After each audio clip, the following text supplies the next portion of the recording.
Hello everyone, today I'm in downtown Tokyo, just outside of the Imperial Palace, and these buildings that you see here, they're not actually part of the Imperial Palace. They are the guard houses for the palace, and the actual palace itself is behind all of these trees here, so you can't see it from this vantage point.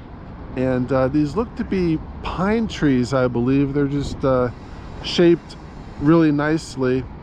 And to view the actual palace itself, you do need a reservation, and I've heard that needs to be made sometimes months in advance.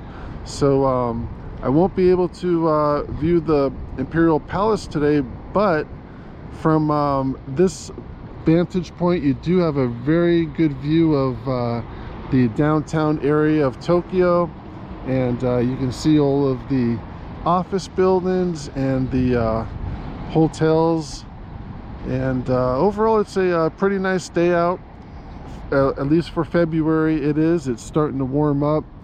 Temperatures are in the mid 60s, and the sun is out finally, so pretty nice day. And just to give some background on the city of Tokyo, the city itself has a population of approximately 18 million people, while the larger metro area has a total population of about 38 million people, making it one of the largest metropolitan areas in the world. And a few interesting facts about the Imperial Palace. It was said that during the last real estate bubble, which was in the 1980s, that just the ground under the palace, this area right here, which is about 379 acres, this area right in here is, it was said that it was worth more than all of the real estate in the entire state of California. So at one time this was a very, very expensive place to live, and though it's still expensive, it certainly is not to that extreme anymore. And I have some fun things planned for today. I'm just going to walk into downtown Tokyo from here, and I also will stop into a couple restaurants, and I even have a shopping trip planned for later this afternoon, a grocery shopping trip. So let's get started. And just something else to keep in mind about the Imperial Palace is that it was rebuilt in the 1960s following its destruction during the Second World War, and also most of the city of Tokyo was also rebuilt following the World War. And I'm just going to be crossing, let's see, this street right here. And just as I'm walking, I like to kind of go over the main takeaways, the main things that I've learned so far from this trip. I've been here about a week now, and I would say the two main things that have surprised me have been, one, how quiet it is here. Like even right now, like you don't hear a car with a loud muffler or things like that, or on the subway ride here, I'm staying over by the airport, you know, you don't hear people blasting loud music. I just haven't heard that yet or seen it. And also how clean everything is here. So they definitely take a lot of pride in their city and the buildings. And this area over here opens up into this courtyard, and they have this fountain in the center here. And across from that is a hotel, and let me just see what hotel that is. And I know it's an expensive one because where we're at. That is the Palace Hotel of Tokyo, and they also have a few restaurants in this area. That glass building there, that's actually a Starbucks, I believe. And getting back to the Palace Hotel, this is a 5-star hotel, and it has excellent customer reviews, as it should, because one night there is about $900. And That's quite a bit more than the average hotel price in Tokyo, which I would say is around $200 right now. And I think it's just when it's kind of like in New York, like the closer you get to Central Park. Well, here it's like the closer you get to the Imperial Palace and the Palace Garden area, the more expensive it's going to be. And these Starbucks, I thought there would actually be a lot more U.S. like European franchises like Starbucks and McDonald's, but surprisingly, I've only seen a couple Starbucks out here, and this one is a rather large Starbucks. And I'm just going to walk in here and just check out the menu and see what else is going on here.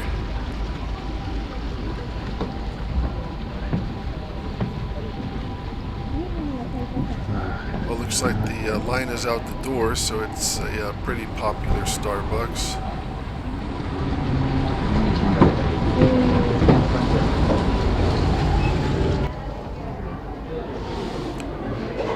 It doesn't look like they have a drink menu, but they do have a food menu, and there's two lines. This other line here is for the food, and let's see, they have a kind of like a hot dog for $3. A donut is about $2, and there's a ham cheese sandwich for $4. So the food prices there aren't too bad. And as far as the drink prices go, I've been to other Starbucks out here. I would say it's a little bit cheaper here than it is in the U.S. for a coffee. I'd say it's about $3-4 for a large cafe latte here. And also, just to get back to how clean everything is here, I actually find myself stopping into coffee shops quite often, just because that's the only place where I can find a trash can. For some reason, they don't have public trash cans, and I found out later that's because there was a subway terrorist attack here, and ever since that happened, they removed all of the public trash cans. And basically, if you want to throw away what's left of your lunch, you have to walk into one of these buildings here. And like this one here, this is called the Shin Marinucci building, and this is basically just a shopping and office building. Looks like they got these stores here on the lower floors, and then up above they have offices for businesses. And there's a couple clothing stores here, and also looks like a restaurant further down. And I'm just going to pass through the lobby here. And something else they have a lot out here are these cameras. There's pretty much cameras everywhere out here, and that might be one reason why it's such a safe place to be. This is just looking back to where we walked in from, and of course there's more shopping on the upper levels. And just going to walk outside, and there is a subway train station across the street from here, and that is called the Tokyo station. And get a better view when we get outside. There's the building itself, that brick building. That's the main train station for Tokyo. And a few other buildings to point out. That large building in the center, that would be the headquarters for the Hitachi Corporation. And much like the United States, even though a lot of the jobs have been exported to third world countries, they still have quite a few large corporations that are still based in Japan, and even right here in Tokyo. And just getting back to the things that have surprised me so far about my trip here, one more interesting aspect has been the restrooms here. They have these high-tech restrooms. Even at the train stations, they have these bathrooms that come complete with heated seats. And here's a picture of one. I'm at a shopping mall, and these are fairly common out here. They even have them at the train stations, and they also have a bathing function to where when you're finished using the bathroom, you can wash yourself. And surprisingly, they even use hot water too. And so it's very hygienic, and it might not be rocket science, but it's fairly advanced. And you know, it'd be nice, like, say if we were in downtown Los Angeles right now. I mean, if you know, that would, I think it would help out a lot of people if they just even had bathrooms like they do here. I mean, I'm not sure what they would look like, you know, I mean, with thousands of homeless people using them every day. But even if you're homeless, there's still people too. And just kind of one more idea that I think would work well in other places as well.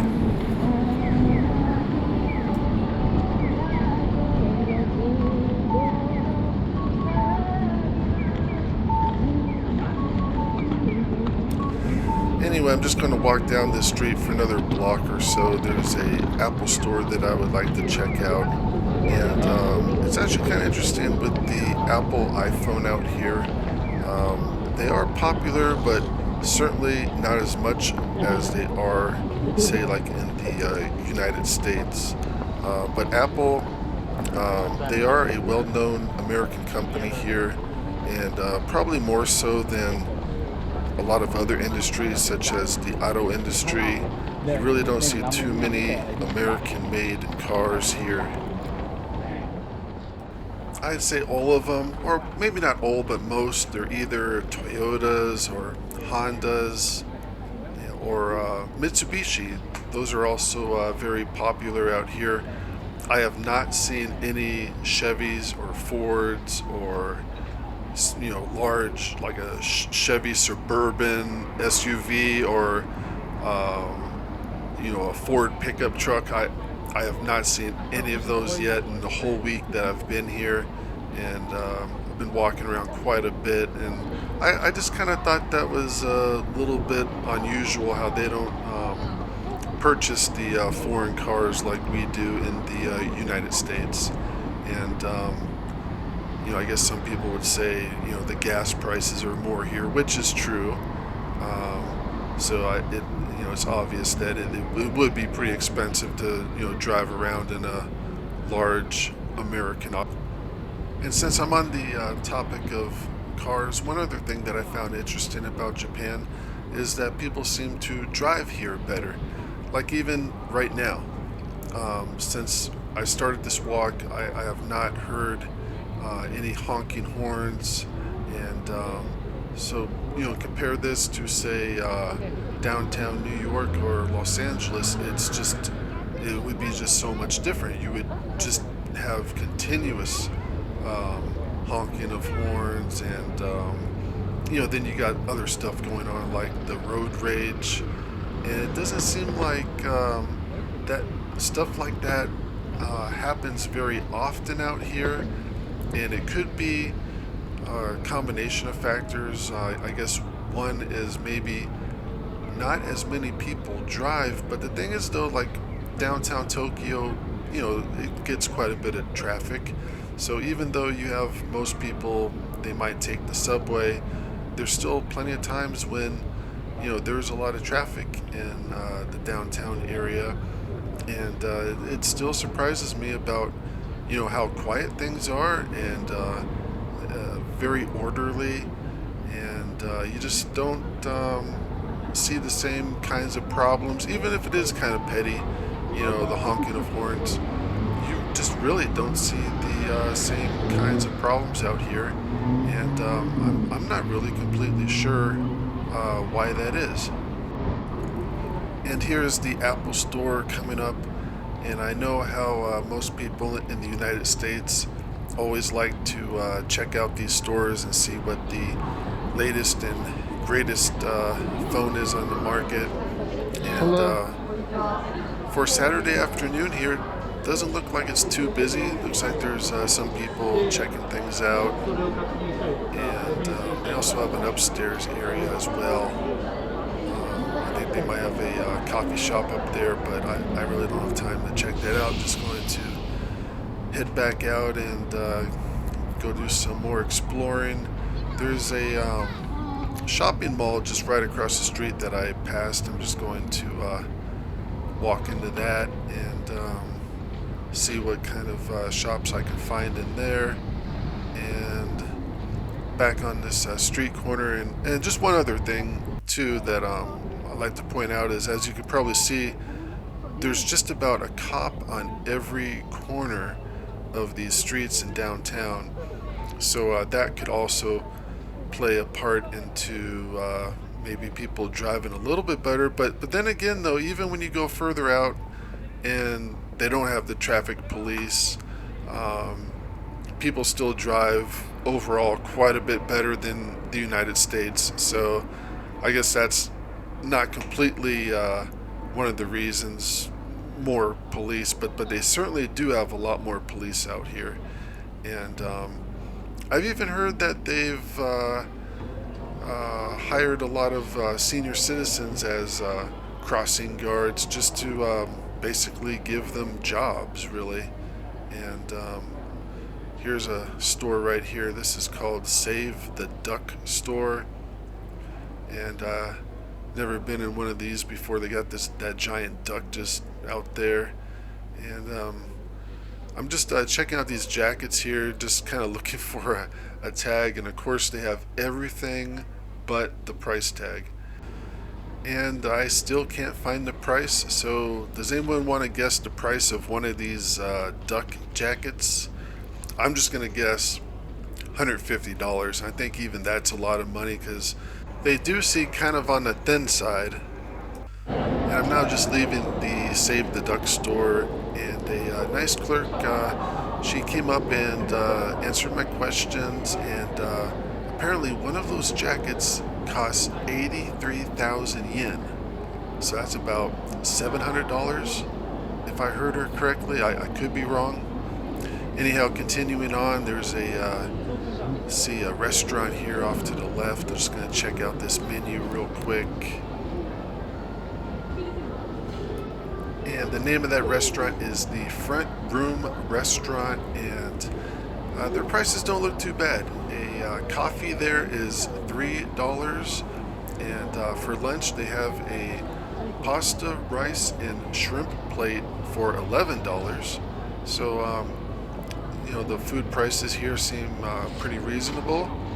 And just looking back where I walked in from, this is a pretty big shopping mall. There's a lot more stores upstairs there. Anyhow, I'll save the shopping for later and just continue walking outside. And they also have a marathon today, the Tokyo Marathon, and it looks like that's getting started pretty soon. All these people out here, they might be participants in the marathon. And they also have more shops and restaurants outside as well. That store across the street, that is a Rolex shop. And I'm now just going to walk further along this boardwalk. This is Marinucci Street that I'm on. And this is actually kind of similar to, say, Rodeo Drive in Beverly Hills, or you know, Manhattan in New York.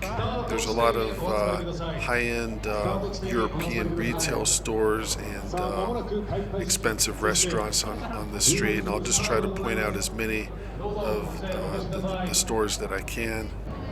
And since we're having a marathon here today, this does remind me that one other thing that is different about Japan is they do not seem to have an obesity problem like many other countries do.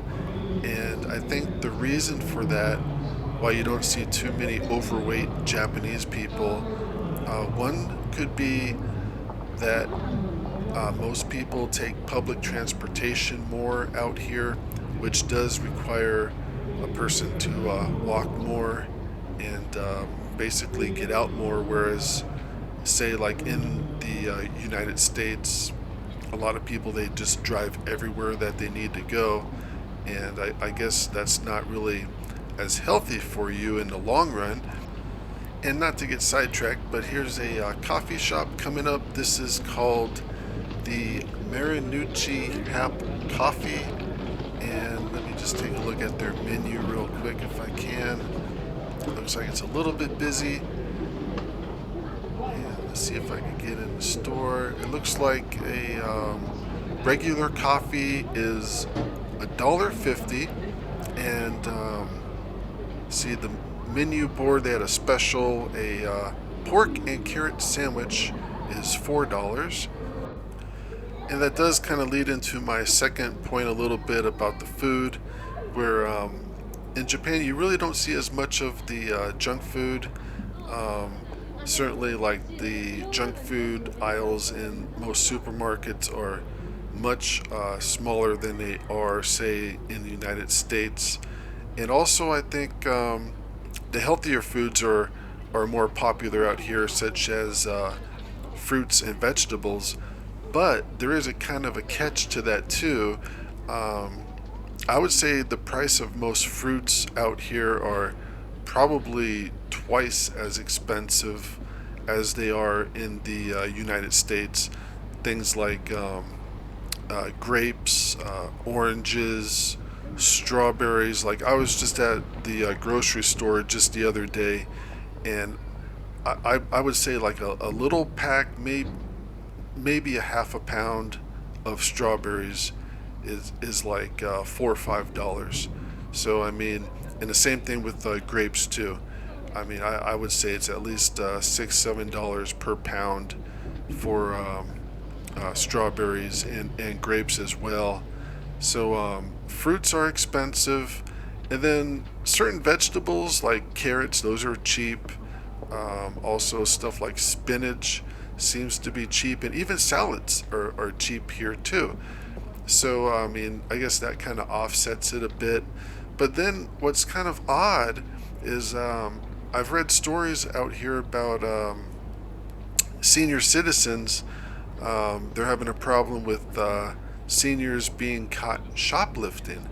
And that really kind of caught me off guard, because, you know, I would expect Japan would be the last, or one of the last places you would want to get caught shoplifting, just because they do not play around out here with crime. If you get caught stealing, caught stealing a pack of bubble gum, you can basically go to prison for like 2 years out here. And as far as like the senior citizens getting in trouble, that kind of led to another story about they kind of have a bit of a pension problem out here. Like their equivalent to Social Security, the average senior out here gets about $600 to $700 per month, and that's from their equivalent to SSI. I realize there's also private pensions, and that's not included in that figure. But if you compare that to the U.S. Social Security, the average person in the United States gets at least more than double that. I would say $1,500 to $1,600 per month, and the cost of living overall is probably cheaper in the United States. And there's also a lot of food items that are similar in price to the United States, such as beef. Take, for example, ground beef. Out here it's about $7 per pound, and maybe that's a little bit more than it is in the United States, but not by much. It's pretty similar in price. And coming up is a steakhouse. They have a Morton's of Chicago Steakhouse here, so they do like a good steak in Tokyo too. And just looking at their menu online, a 10-ounce New York steak is about $100. And let's see if I can find a salad here. A Caesar salad is about $15, and actually that's not too bad for a salad. And it looks like we're coming up to the end of this block. The last store is a Humez store at the end, and I believe that's a French store that sells women's fashion and accessories like handbags and such. And it looks like that's kind of the end of the shopping for that street. And then this next business, the Pronto, that is a cafe, I believe. And it looks like they got this outdoor seating here. And there's something else going on across the street. I believe that's a hotel, the Peninsula Hotel, which is a 5-star hotel. And it looks like someone might be getting married here. And you know, that might be the first American car that I've seen here in Tokyo, if that is a Ford. Not completely sure about that, but that is kind of one thing that you really don't see too much out here, Fords or Chevys, even if it is an older one. You do see some Tesla cars, but not a whole lot of American cars are out here. And that hotel, let me look it up real quick. See, that is a 5-star hotel. And let's see, for one night there tonight, it's $940. So this is still a pretty expensive area to be in.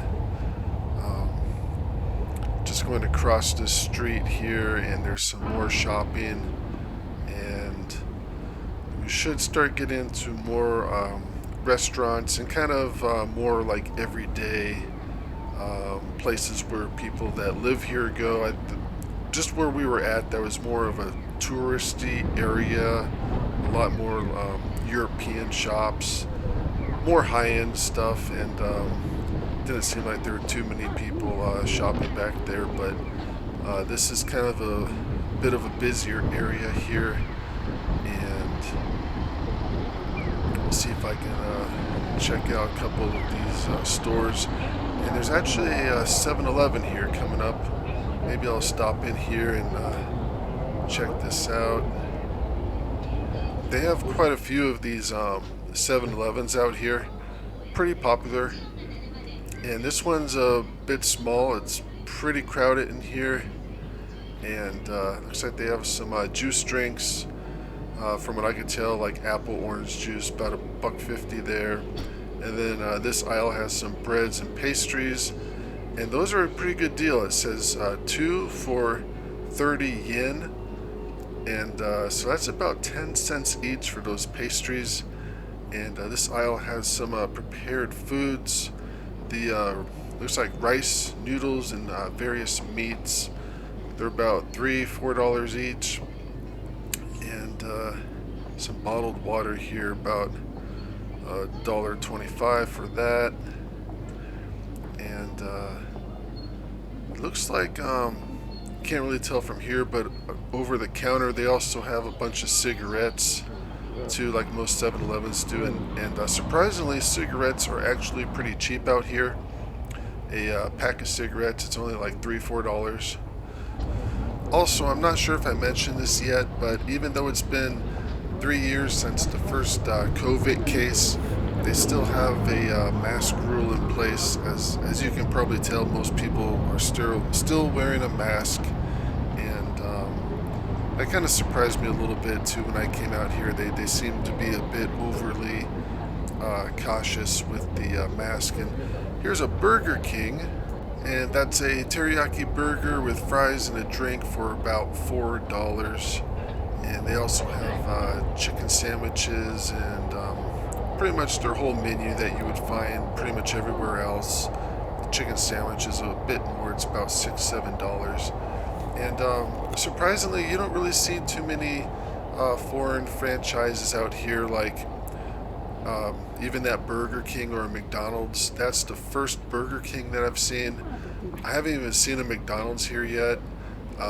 They show up on my map on my phone, but the thing is though, sometimes when it does that, it also includes the Subway, which is of course underground.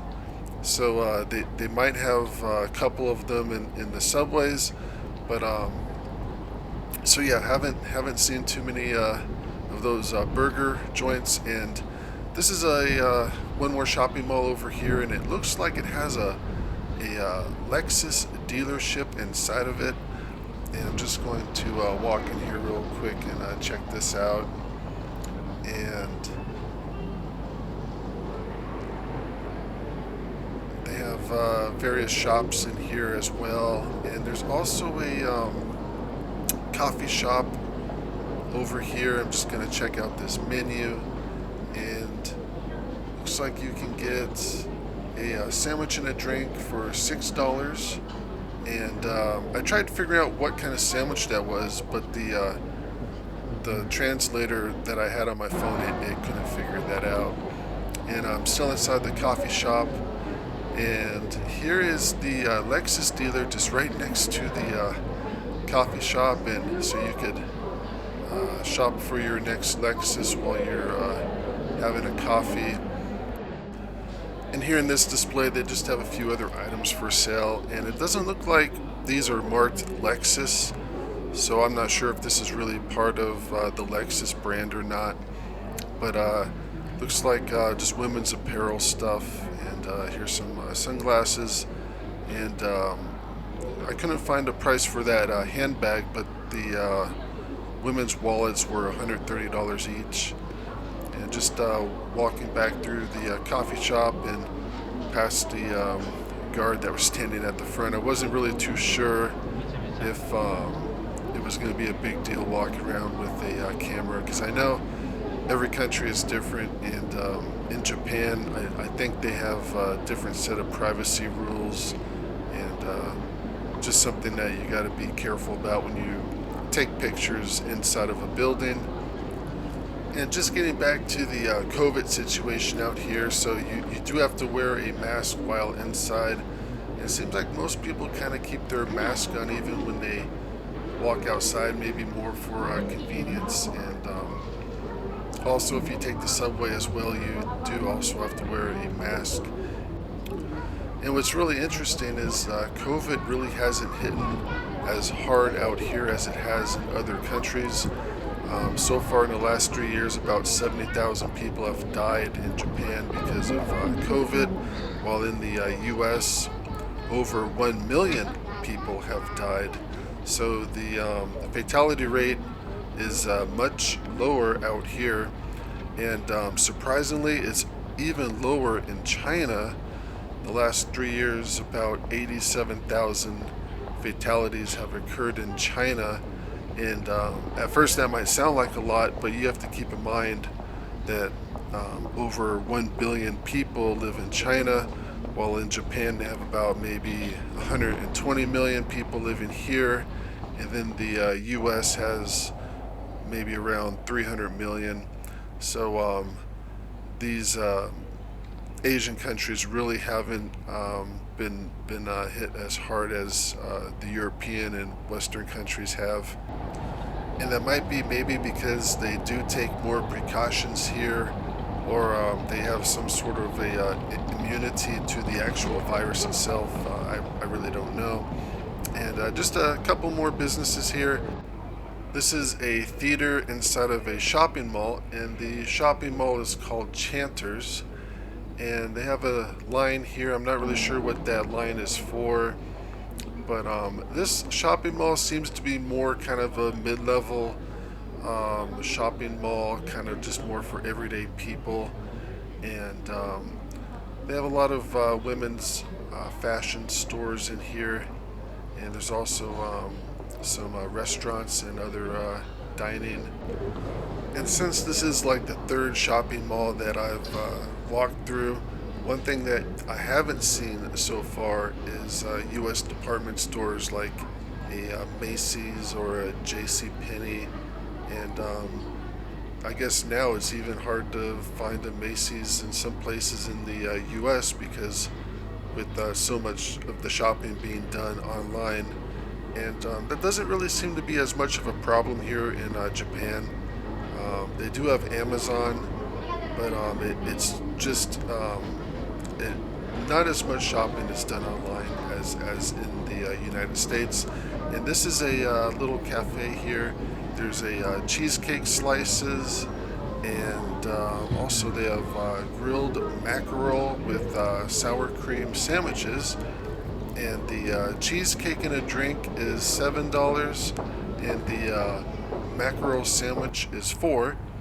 And the food prices, even like when you're inside of a mall like that, they're pretty reasonable. I've found in most malls in the U.S. or even in Europe, you really probably couldn't buy much of a sandwich for $4. And I've had a mackerel sandwich before, not necessarily there, but at other places, and I found that mackerel is actually a pretty good cheap substitute, kind of like tuna. Anyhow, this is another hotel. This is the Imperial Hotel, and it's also a 5-star hotel. But as we kind of get a little bit further out, the prices are a little bit cheaper. That hotel is about $460 per night. So I guess you can say for a 5-star hotel that is one of the cheaper ones. But if you don't mind staying, say, 2-3 blocks from here, the prices continue to get cheaper. Might not be 5-star hotels, but maybe 3-4-star hotels for about $200 a night. And there's also more public transportation as well in this area too. There's lots of subway and metro lines, and also a lot more shopping and restaurants. And this next restaurant across the street that's coming up, this is called the Sushi Nama restaurant, and looks like their specialty is seafood. And a small plate of sushi here is about $2 to $3. And they also have an inside dining area to eat there as well. And this is still part of Sushi Nama. And there's a couple more restaurants further along. And some of these restaurants, they don't have English translations on their menu. And this restaurant's kind of interesting with the fish. It has that revolving rack with the fish hooked up to it, and it looks like they're just kind of out there to dry.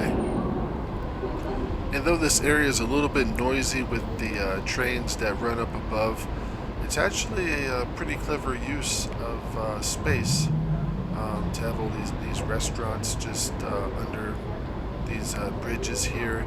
And they also have more restaurants and shopping along the alleyways.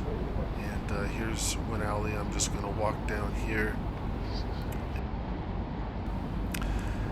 And then for the restaurants that do have their menus in old Japanese, it is possible now to have your phone translate them for you. There's a app on the Google that you can just download to your phone, and then you basically just take a picture of the menu or what you want translated, and it's pretty neat. It'll translate as much as it can, and so far it's actually worked pretty well. But I think the problem would be like if the other person that you're trying the server, if they will understand what you're saying. And there's another restaurant with the menu just in Japanese.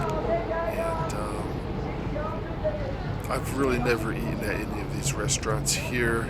The restaurant that I've been going to actually has a tablet that you order from. And this restaurant, they have chicken kebabs for, it looks like about $1.75, and they also have pork, and they have seafood there. And then here you get a plate of dumplings, it looks like, for about $2.50, and they also have just a single chicken wing there for $1. And chicken is pretty popular here too. And this other restaurant, one menu item that I recognize is chicken leg, rice, and noodles for about $5 there. So that's pretty reasonably priced. here's another restaurant. And this restaurant's called Cyan, and their menu's actually in English.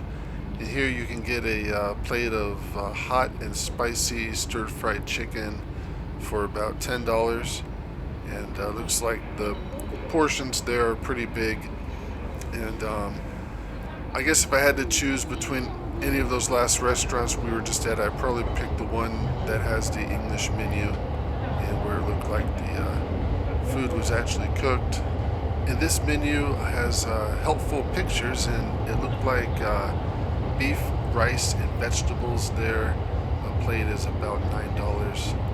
And there's some more restaurants over here under this little passageway. And can't really see a menu.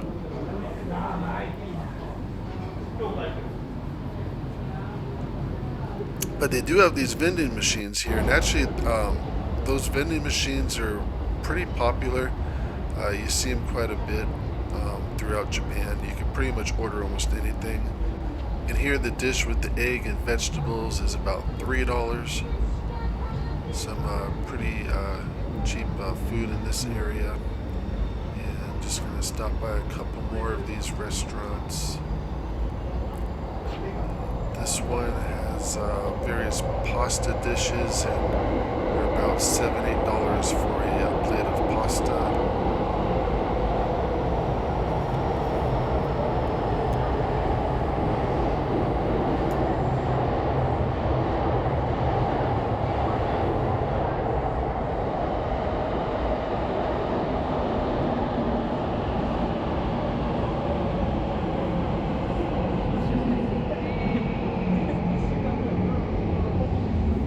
This is a bakery with various baked pies and hot cakes for $7-8 each.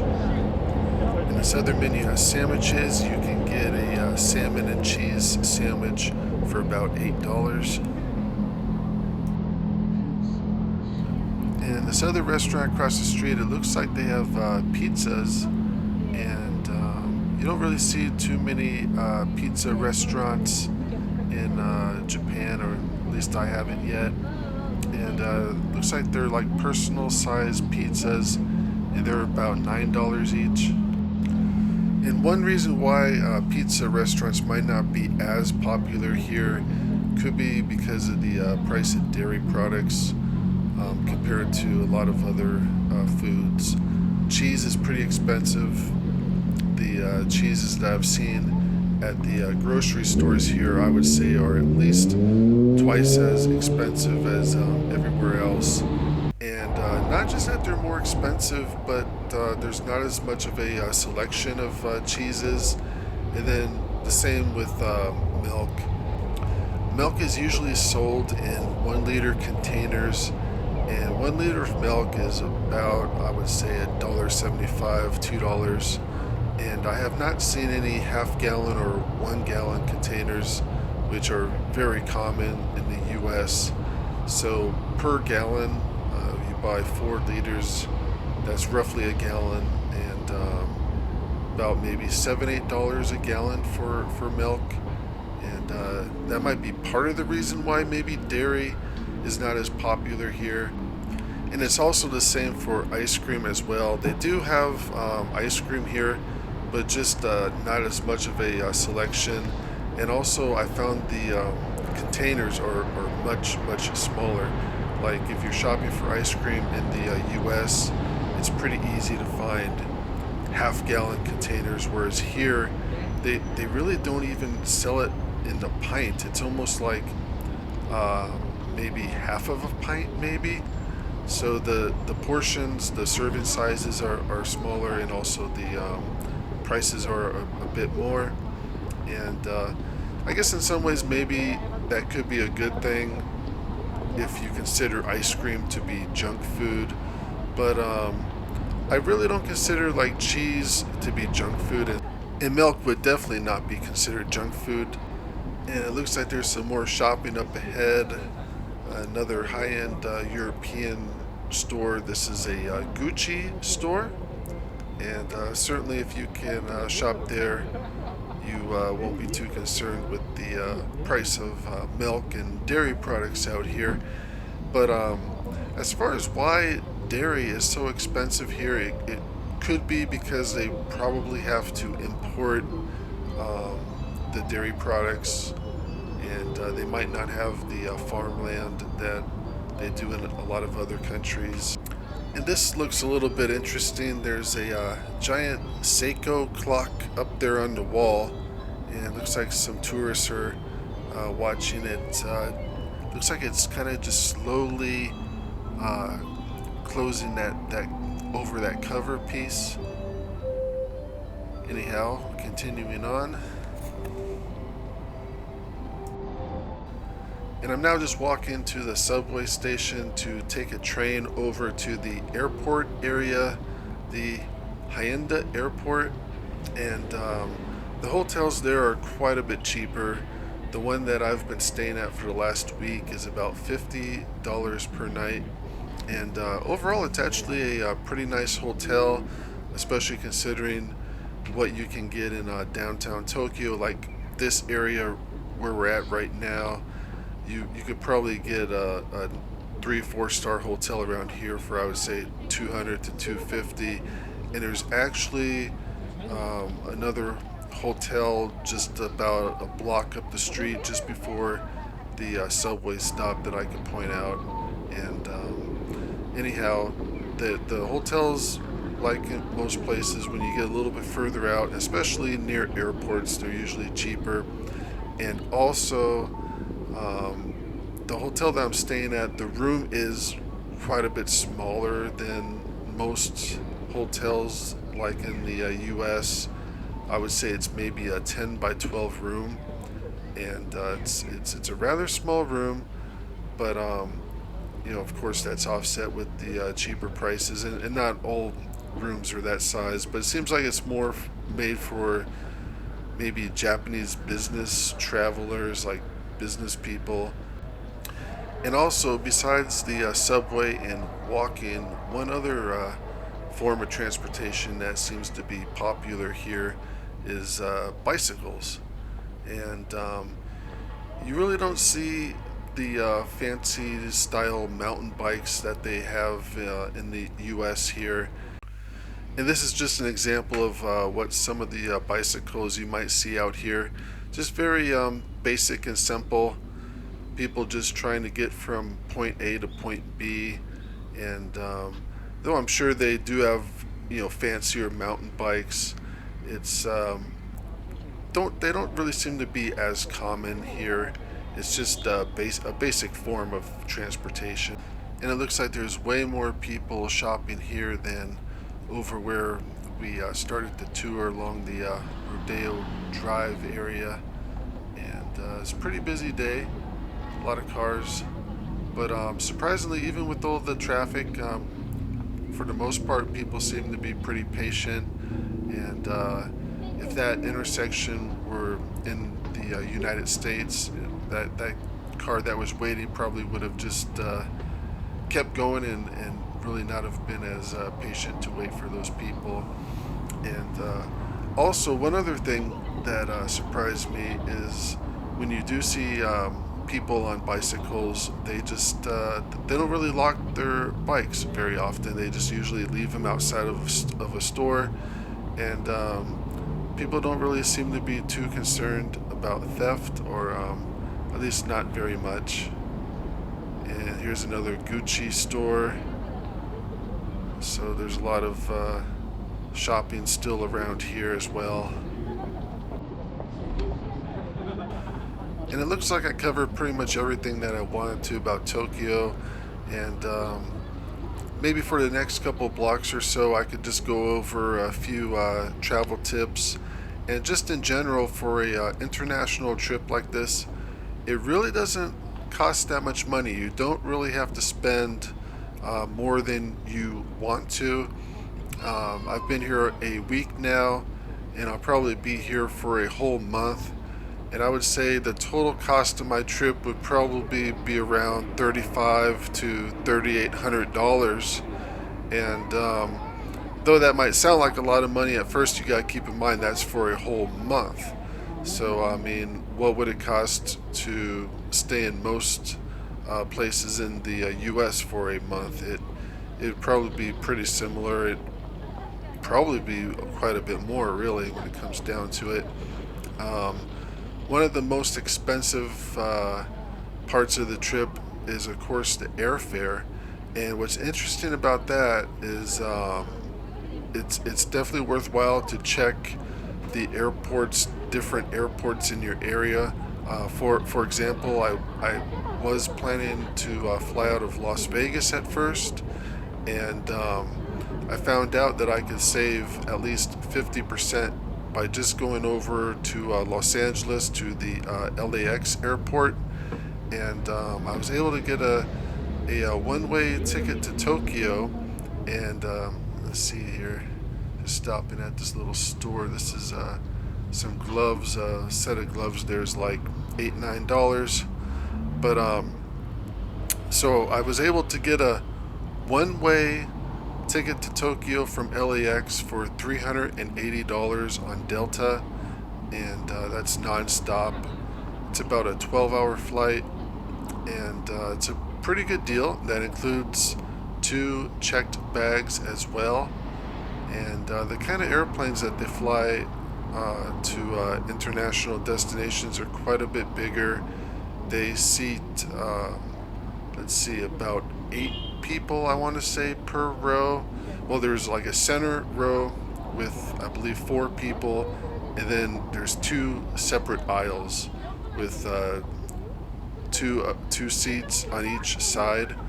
So there's basically 8 people per row, and each plane has about 500 people on it. And surprisingly, the plane that I flew out here, it wasn't very full, which is probably why they were trying to fill up the seats and have the airfare deal.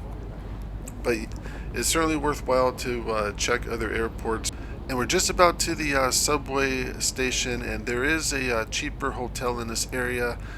This one across the street, the Millennium Mitsu Garden Hotel, that's a 4-star hotel, and that also has pretty good customer reviews, and that is about $275 per night.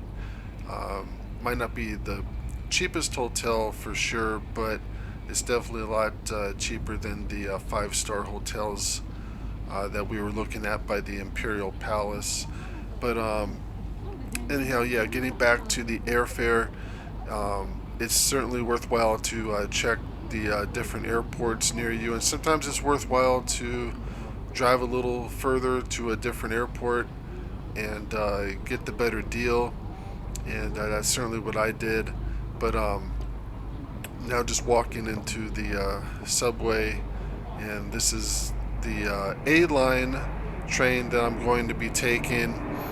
But these trips, though, they really don't have to cost more than you want to spend. I mean, all that you basically need to travel is a U.S. passport. You don't need a visa. You can stay up to 90 days for each trip without a visa, just as long as you have COVID documentation that you did get the COVID vaccine. That's all that you need. You don't need to get any extra tests. All of that has been taken off and removed for travel requirements. And this is one of the subways here, and all of these subways are fairly large, and it took me a little bit of time to kind of find everything, where everything is at. And one thing that I found that's pretty helpful here, just like in the US, is the Google map, and it'll tell you what train to take, and it'll even tell you what time the train gets there, its schedule, and it is certainly a very helpful tool. And that's probably one other thing that you need to have for sure is a phone, a smartphone, because it's just so helpful. The map function on a phone, and to have full use of it, you do need your cell service. Some people, they might try to just say, oh, you can get by using the public Wi-Fi, but the time it would take to do all that, I found it's just worthwhile just to pay the cell phone carrier. I have Verizon, and they either charge an extra $10 per day, which would add up pretty quickly, or they have a international plan that's $100 per month, and you could actually travel from country to country using their international plan, and it's just one flat fee of an extra $100 per month. And it's basically, there's not really too many ways to get around that. Some people have suggested, well, you could buy a SIM card at the airport and take the SIM card out of your phone and put the new SIM in, and but then you also have to purchase the service with the new SIM card. And I found that most of the SIM cards is just local calling. And here's a little shopping area in this subway here. I don't really usually do a whole lot of shopping when I'm in the subway, but it's actually pretty common to see shops, and they actually, I've even seen like larger like shopping malls inside of these subways, just because so many people use the subways here in Japan. And here's a 7-Eleven that they have, and it's pretty similar to the one that was just in the downtown area where we were just at. And so yeah, these subways, they're very popular for people to take them. It's like how it is in most parts of Europe. They're also popular there, and that's where they put a lot of the shopping, not just for merchandise, but they even have grocery stores as well inside of their subways. So you could pretty much do all your shopping just right in one place as you're going to or from home or work. And it's quite a bit different than most of the subways that I've seen, even like in New York. They just don't have them developed to that level. And I'm now just going to walk through this corridor and look for the airport train. And one thing that is also helpful here is that they do have a lot of the maps translated, or parts of them are translated. Like it will say airport in English, because if you're trying to read the Japanese characters, that would take some time to basically know what to look for, to understand. I mean, even just something basic like airport, I still don't know the word for airport yet. But like here, this train, this is to the Haenda airport, and pretty much goes straight there. I don't have to transfer. Of course, it does make stops. And like I said before, these subways, they're very quiet. Most people, they're just on their smartphones. And I'm now going to take a quick shopping trip and then go grab a bite to eat for dinner. And this is the Fuji grocery store, and it's just right down the street from where I'm staying at my hotel. And this seems to be a pretty average grocery store for Japan. First thing I notice is these already prepared meals, and this looks like some chicken and pork and rice. And surprisingly, they don't have them refrigerated, but they do have timestamps on them. Here's some strawberries. Of course, those things are super expensive. That look like about $4 per container. Here's some bananas, and they're all sold out of those because those are usually quite a bit cheaper than the other fruits. And here's some vegetables, tomatoes.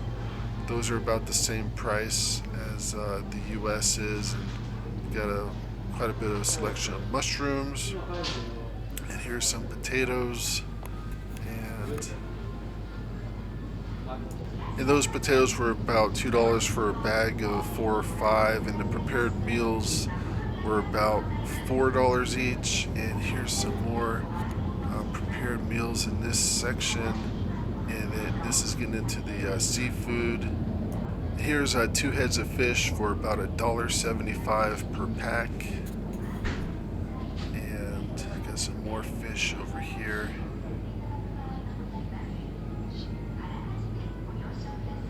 And this is the bread aisle, and they don't really sell bread by a whole loaf. You get maybe a third of a loaf for about $1, so it comes out to about the same. And I haven't seen really wheat bread, but they do have a lot of white bread. And here's some salmon, and those packs are about $4 each. And they sell meat by the gram, or either the pack. And this pack of fish, there's 2 per pack, and they're about $5 each. And these are some giant jumbo shrimps. Here's the steaks. That's 1,000 yen, so about $8 per pack. And here's some looks like stew meat, and that's about 700 yen, or about $5 per pack. And I would say about $11–12 a pound for the stew meat, the steaks. And these are chicken.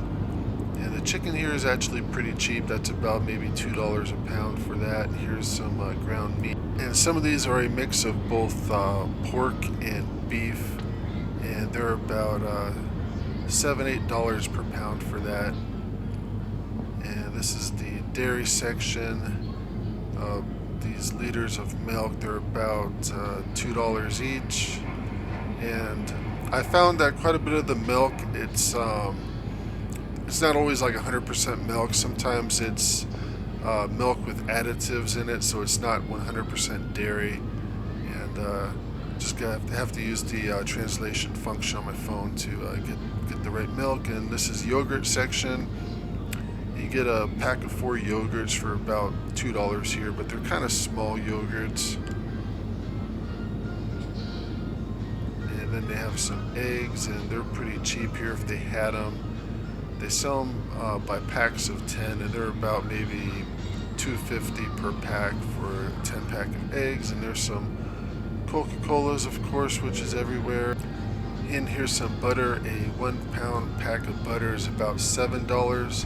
And they also have a couple cheeses, mostly just mozzarella cheese. And a 1-pound pack of mozzarella is about $9. And just looking for a few other things. Let's see if I can find some potato chips. And they do have like little things of Pringles, smaller packs. They're about $1.50 for maybe a half container of Pringles. It's a food restaurant called Suitcase Saver. And what I like about this restaurant is you could order on a tablet in English, and the food is good, or at least good for a fast food restaurant. And I'm now at the counter inside the Suitcase Saver restaurant, and each seating area has these tablets, and they have different languages that you can select, and of course they have English. And their menu is pretty simple. Like right now I'm getting chicken leg with a side of rice, and they also have Caesar's salad and some soup too, a miso soup. And not really sure what's in miso soup yet, but it does taste pretty salty, so I'm hoping they don't put too much salts in there. And then once you order your food through the tablet, they bring it over on this tray, and they also bring over a glass of iced tea as well. And for this meal right here, it's about $8, which is a pretty good deal.